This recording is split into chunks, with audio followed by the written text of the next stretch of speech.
Hi everybody! We are here this time to play with plaster pillows. So let's see what we have in our box. We have our plaster and our bag. We've got some Mod Podge or decoupage and a sponge brush. We've got some sandpaper. Got our instructions, and we have some parchment and some tissue paper. These are all of the things that we have. Now, some other things that you might like to have. First of all, something for your workspace. We're going to do 3 different types of work today, and one will be wet, one will be dry, and one will be kind of a gluey mess. So whatever you want to cover your worktop with, I have this nice mat and I'm pretty careful with it. So I have 3 different things that I'm going to use. I'm going to use parchment paper. When I have a glue mess, I'm going to use wax paper when I have a wet mess, and newspaper for when I have a dry mess. And I will let you know when we get to those stages. Additionally, what you're going to want to have is some water, at least a half cup. I would measure out a half cup and then just have a little extra water on the side. So I have a half cup of water here, and then I just added a little more water to my half cup measuring in case I needed more. The amount of water you need depends a lot on the temperature and the humidity level of where you are when you're doing this project. Additionally, you're going to want some kind of a weight and some kind of an item to make your depressions, and I'm going to show you some examples. So here I have a square pillow just waiting to be opened up, and this one I made with a candle. So while it was wet, I stuck my candle there, and then I needed to weight it down with something, otherwise it just sits on top and doesn't really go anywhere. So I often use rocks as weights. In this case, I created a pillow and I used this little container, that's my brown sugar container, to sit in there to create the impression while it was drying. What's another good example? Oh, here's one I did. Also haven't unwrapped it yet. This one I did to hold my glasses, and so I went ahead and stuck my glasses in the wet, not in the wet, but on the wet pillow, so it made a perfect impression of my glasses to sit there. This is one I made with weights. I just wanted to have a few different little spots to hold items, and so I stuck 3 rocks in there and let it sit with those. So those are some ideas. Today I am going to make a pillow using, I haven't decided yet, either the top of this lid or the actual lid for this little container, because I want the pillow to look like it has a button in the middle. So we'll get to see that when we get to that position. I also want to point out that you don't want to make your weights too heavy, and I'll show you why. This is one that was made sticking an object in the middle and then weighting it down too much, and so it created an actual hole. It spread out all of the plaster and took it from the bottom. So if you don't want a hole in your pillow, then don't weight it too much. So preparing for the first stage, this is going to be when you have your wet mess. So for me, I'm going to go ahead and cover my thing with wax paper, although with this mat I don't need to. I'm just going to because. And then we're going to want our plaster and our bag and our water. These are the items that you're going to need for the first portion. And then you want to make sure that you have your weight ready. Whatever items you're going to use for your impression, have those ready to go as well. Okay, first thing we want to do is open our bag. And we want to put our plaster in it. I'm going to try to get as much of that plaster off the edges as possible. So plaster is very dusty and you don't want to breathe it. It is definitely not good for your lungs. So I'm going to carefully pour my plaster in the bag. Dry plaster. I'm just going to try to make sure I get all the plaster down inside the bag. Okay, the next step, this is the fun part. We want to pour the water into the plaster. Again, don't pour it so quickly that it creates a big dust cloud. Again, plaster is not something you want to breathe. No matter where you are, you should be able to go ahead and just put in an entire ½ cup of water. And then I'm going to try to take a lot of the air out. Ooh, did you see the dust cloud? And zip this up. I'm going to zip this nice and tight so that I can mix my plaster. Now what you want to really pay attention to is these little corners down here. If they have plaster in them, you want to make sure that you get the corner plaster mixed up. And if it feels like you're too dry and you need some more water, you can go ahead and open it up very carefully and drip in a little more water. So once you put in your ½ cup, any amount of water you put in needs to be really, really, really small. So put it in tiny little increments until you get the right consistency. So this looks about right. It's kind of like pancake batter, so I'm going to put my extra water to the side. I don't need it. And just feel around, see if you can find any lumps. Mix is pretty good and pretty easy. What you don't want to do is squeeze this so hard that it explodes. You want to make sure you keep that nice and sealed. And once we've got it all mixed, then we're going to just kind of push the plaster to the bottom.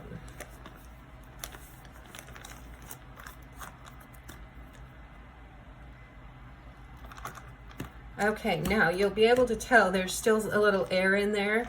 What we want to do is get as much air out as we possibly can, and I'll show you why on this one. This one also has a hole in it. But can you see these big air bubbles here in the plaster? They're okay, but it's hard to remove them and I don't really want them. So I'm going to just bounce my bag a little bit. What I'm trying to do is get as much air to come out from the mixed bottom part up to the top, and then gently open your bag. It doesn't have to be a lot, but just a little bit. And then from the bottom, I'm just going to push up the plaster and roll it down a little bit. And as my plaster moves up to toward the zipper, I'm going to push out any air bubbles I see up toward there, up toward the opening, so the air can escape.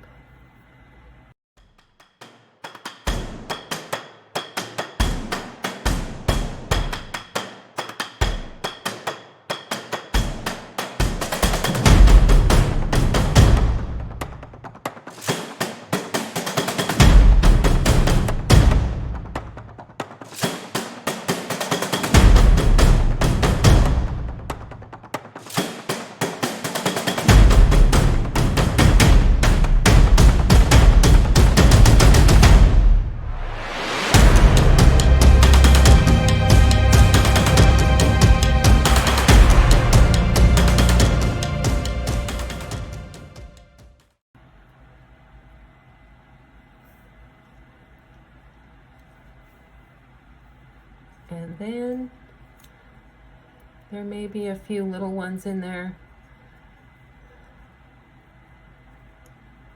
There we go. And then seal the bag.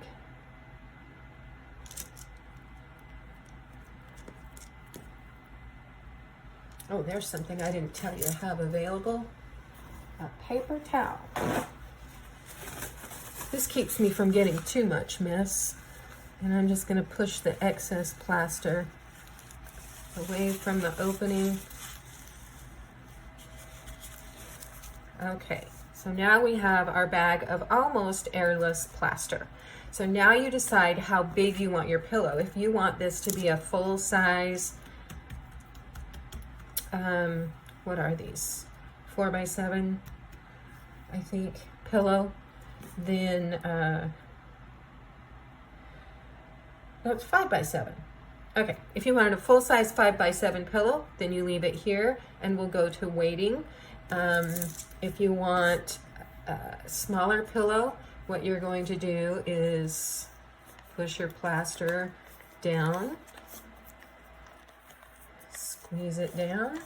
Doesn't have to be perfect. Decide what size of pillow you want and make a fold at that mark. Say I want it to be this big, I would make a fold and then fold it under and then gently push the plaster to fill in the edges and the corner, and now I have that size. So decide what size you want. I want mine to be a little more square, so I'm going to push it down a little bit more.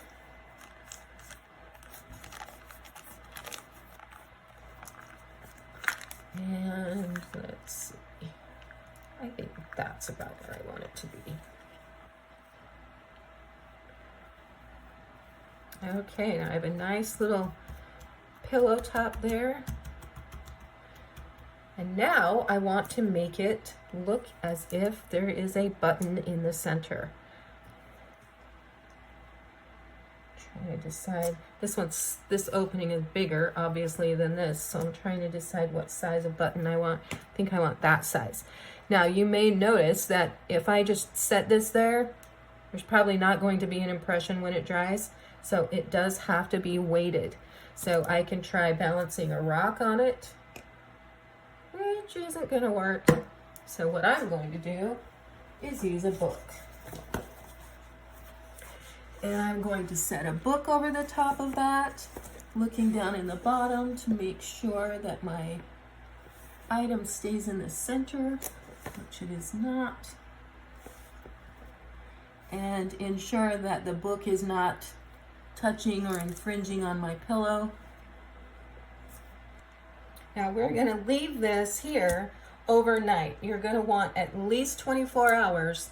Can be longer, obviously, since I've already shown you I still have stuff in bags that has been good for a while.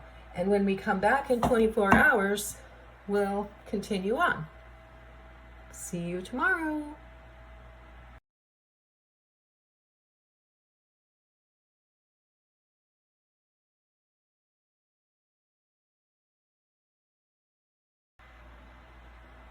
Okay, I've decided to move ahead with phase 2 with a different item so we can get going. So I am going to clear up my wet work space. And I'm going to prepare for some dusty dry. I'm lining it with newspaper. Okay. So I'm going to take one that I had already dried before. This one is all ready to go. So let's take a look at how it works. When you open the bag, all of this plaster, excuse me, all of this plaster is going to be very messy. And dry. Again, one of our biggest goals here is going to be not to create a lot of dust that you would be breathing in, or wear a mask if you're concerned about it. But I want to get this out of the plastic, so I may have to cut or tear the plastic to get it started.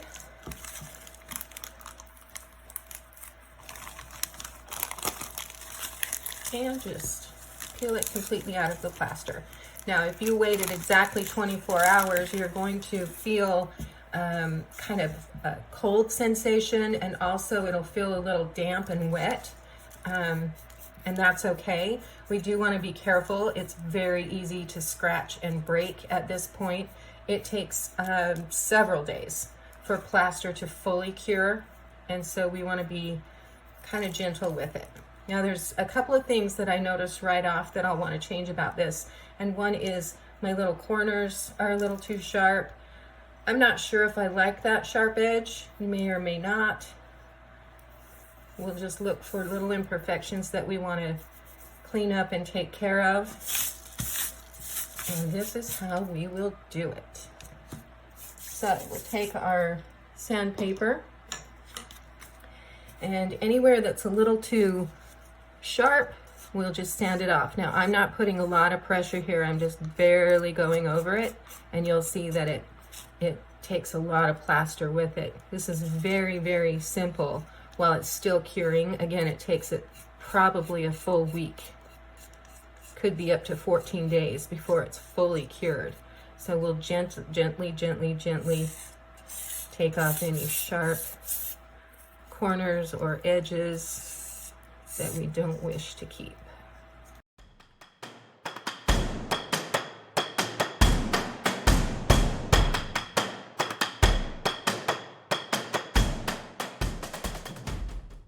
Let's get this space cleared off.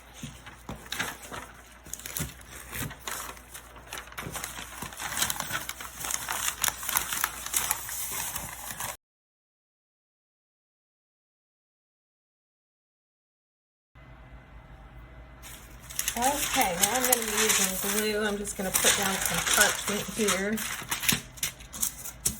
And I have my little parchment square, my decoupage, my brush, my tissue paper, and we're going to start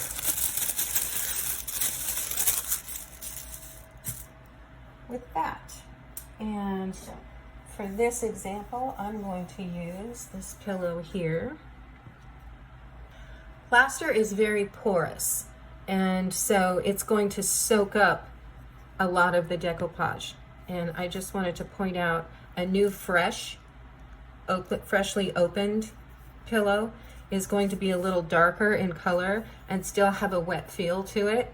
You'll have to make sure that if you're going to cover your pillow with tissue paper before it's fully cured, meaning before at least 5 days, you'll want to make sure and leave at least a portion of it uncovered so that it has a place for that moisture to escape. Okay. The first thing we want to do is flip our piece over. Again, this is if we're not leaving a spot to cure. If we are, then we're going to want to leave a space. But I'm just going to cover this entire surface in decoupage, and you'll start to feel how it just soaks right in. And it doesn't take much for it to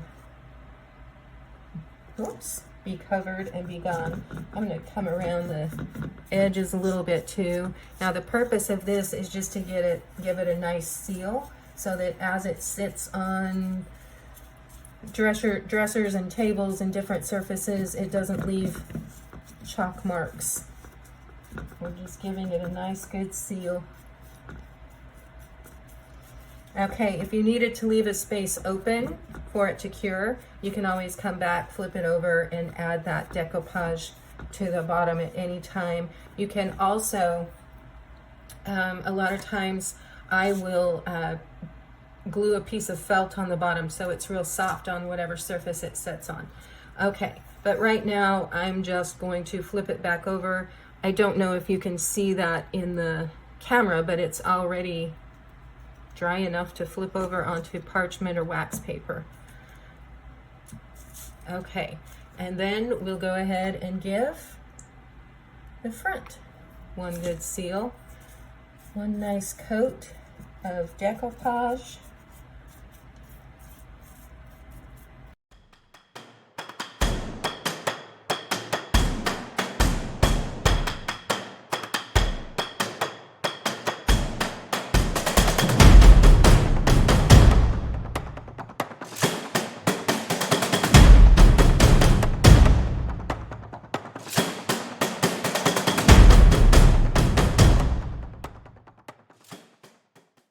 How you want your tissue paper to go on. This one is just stars, which it's just uniform all over. However, if I were using stripes, I may want to go horizontal, I may want to go vertical, I may want to be diagonal. So decide how your tissue paper is going to go, and then if it's dry and not tacky, we'll quick do just a little gloss. I'm not covering the whole thing, I just want to have a little bit of gloss for it to stick to.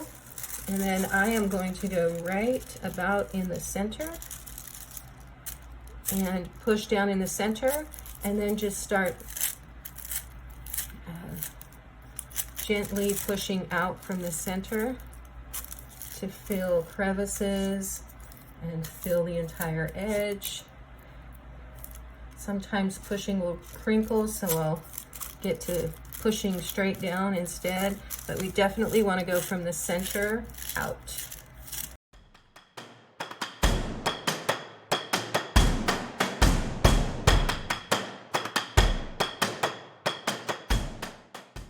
This up, and although I don't have decoupage on the back, again, if you need to leave a spot open, you're going to cut more than I'm going to, but you can cut or tear around. I'm going to go, just makes it easier to work with. You can just let it overlap, that's not a problem.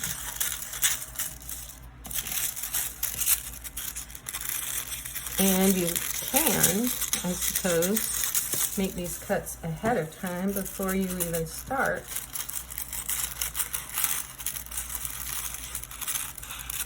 Okay, on a square or rectangular pillow, I also like to just make a little slit at each corner, and you'll see that makes it a lot easier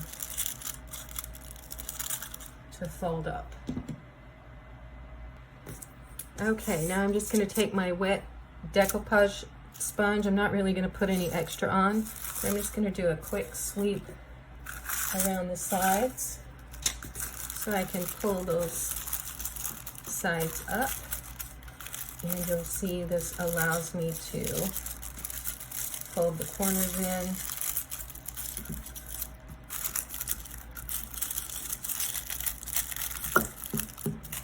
Okay, and I'm not going to get too crazy with that yet. I'm going to flip it back over, check the top, make sure everything looks good, and I'm going to do a quick coat.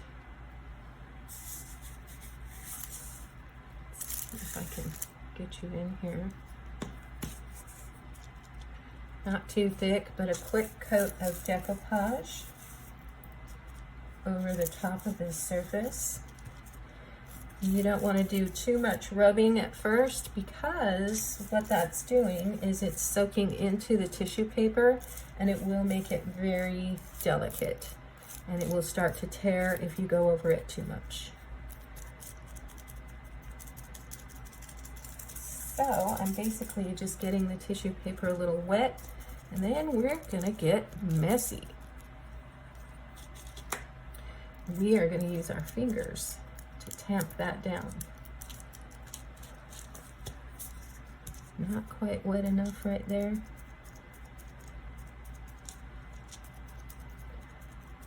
Let that soak in for a couple of seconds.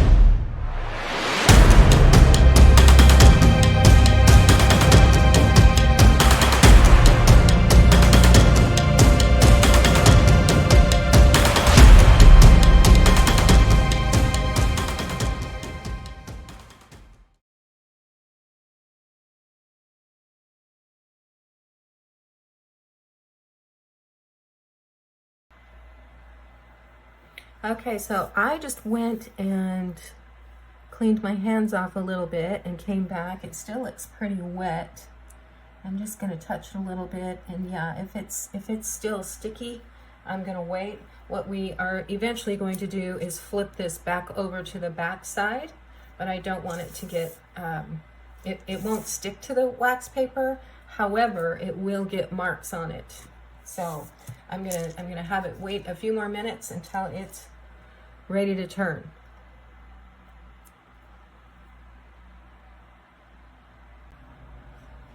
Now, while we're waiting for this to dry a little bit, I want to show you some other options. So we have used tissue paper, but you can just as easily use a piece of fabric. So this is just fabric from, okay, don't laugh, this is from an old pair of boxer shorts, and this is actually the one I'm going to use for this piece. And it works the same way. Decoupage, put it on, decoupage over the top. So that's an option. You can use any old fabric. Here I've got an old bandana. It's been sitting in my craft room forever that I can use any portion of it.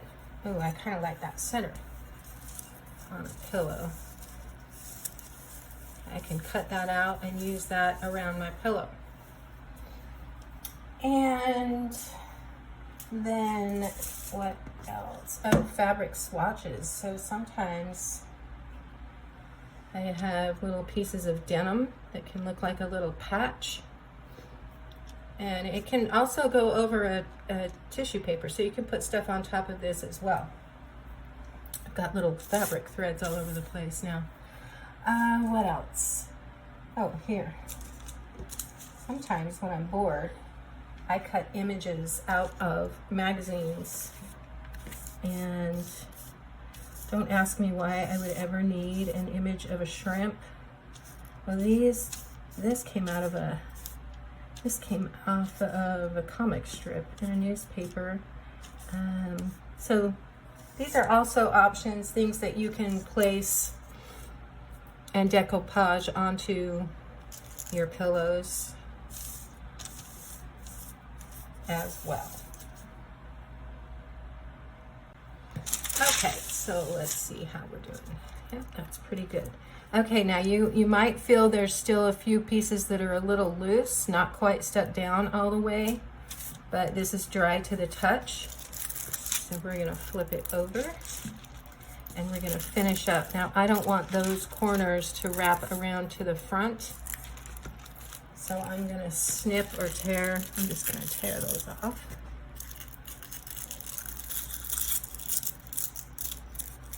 Gently.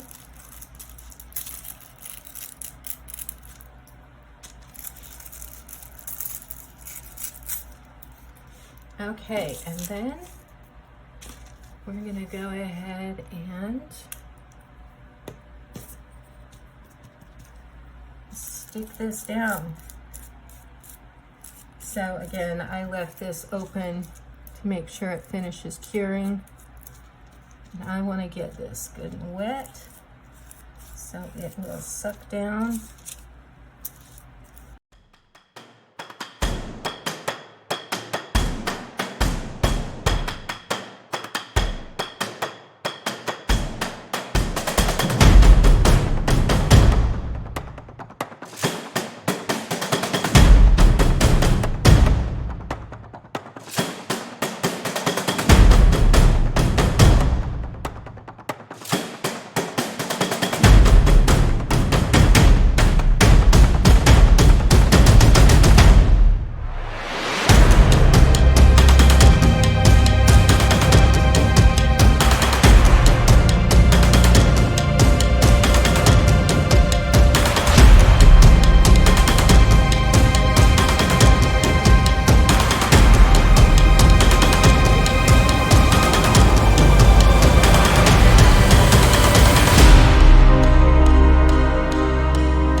Okay, now that this is dry to the touch, it might be a tiny bit tacky, but we're going to go ahead and flip it back over to the front.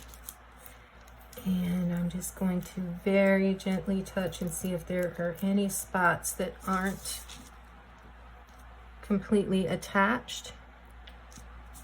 And we're going to do one more last quick layer, but I'm going to first put a decently heavy amount wherever I have spots that aren't laid down.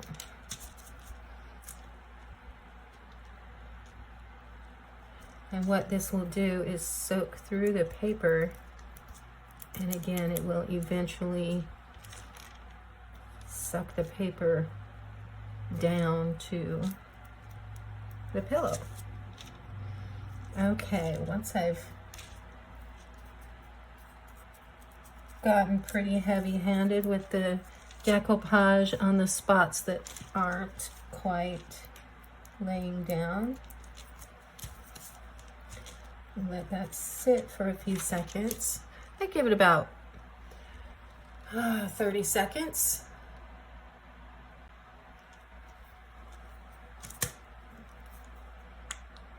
After our 30 seconds, then we're going to come back and cover our whole piece again.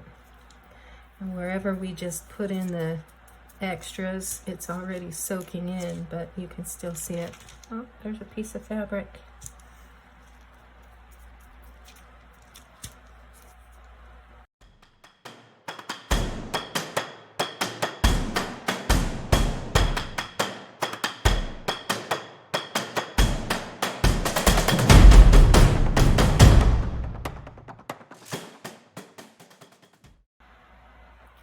And now, before it's too dry, I'm going to come back and do my pressing again and get my fingers nice and dirty.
It's nice and dry. What do you think? Is it beautiful? Do you love yours? Now we can use it to hold change. We can put jewelry in it. Whatever we want to use that for.